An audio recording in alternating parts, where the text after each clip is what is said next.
بەتاکید ئێمە نەمانتوانێ هەموو ئەوەی کە حەقە وەری بگرین دەستە بەری بکەین هەروەندەمان لەتوانەدا هەبوو. گلەیەکە لەگەڵ هی ئێمەش هەمووی خڕکەنەوە بەدمونچاوی ئەو حکوومەتەیدا بدەن کە لەسەر ئەساسی ئینتیمای حیزبی لەگەڵ خەڵکدا مامەڵە دەکات، نەک لەسەر ئەساسی مرۆڤبوون و هاوڵاتی بوون. جا من ئەو گلەیە تەنیا بۆ خۆمان ناکەم وەکو کۆمەڵی ئیسلامی، گلەی دەکەم بۆ خەڵکی دیکەش کە لەبەرەوەی لە نێو حیزبێکدانە لەلایەن حیزبەکەی دێکەوە زوڵمی لێ دەکرێت، لە دەفەرێکە سەر بە حیزبێکی دیکەی غەیری ئەو دەفەرەیە زوڵمی لێ دەکرێت، بە هاوڵاتی پلە دوو سێ لە قەڵەم دەدرێت. جا من ئەوە مسلمان بێ یا نامسلمان بێ، نوێژکەر بێ یا نوێژنەکەر بێ، هەرچی بێ، کورد بێ یا غەیرە کورد بێ، ئەمن هەر بە زوڵمی دەزانم.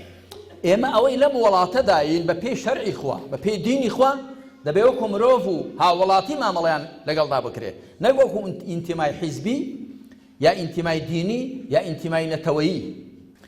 مەبەستمەوە ئێمە ئێستا چەکمان پێ نییە، مەقڕی عەسکەریمان نەماوە کە ئەو حیزبە عەلمانیانەش ئەگەر ڕاستیان کردبا دەبێ وەکو ئێمەیان کردبا. ئێمە گوتمان تا لە ڕابردوودا چەکمان لە دژی ڕژێم هەڵگرتووە، کە ڕژێم ڕووخا چەکمان دانا، لە دژی ڕژێم چەکمان هەڵگرتووە. ئەوانیش دەبوو ئەو هێزی چەکداری کە هەیەە لە نێو دامەزراوەیەکی نیشتیمانیدا هەمویان کۆ کردبایەوە.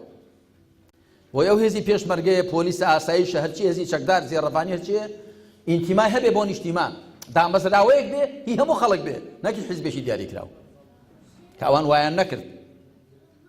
بۆ 27 ساڵ 27 ساڵ دەچێت ئێمە خاوەنی ئەم قەوارەین تا ئێستا ئەویان نەکرد. بۆ نایکەن؟ لەبەرەوە ئەو هێزە عەسکەریە ئیشی ناشەرعیان پێیەتی، ئەگەر ناکاتی خۆم ئەگەر ئیشی شەرعی و قانونیت پێیەتی با دامەزراوە بێ، بەڵام ناتەوێ ئیشی ڕێک و تەماعی ئەوە تێدا هەیە بەکاری بێنی بۆ تەصفیح حسابات یا وەکو ئاماژەیەکی سوور بێت ئەوە تۆ ئیشی ئەوەت پێێتی، ئەگەر ناگەر ڕازەکەی بیکە بە دامەزراوەیەک با هێزی پێشمەرگە هێزی هەموو لایەکن، کوڕ و خزمی هەموو لایەکمانن، نابێ حیزبێک بن، نابێ هی دەفەرێک بن، نابێ هی کۆمەڵە خەڵکێک بن.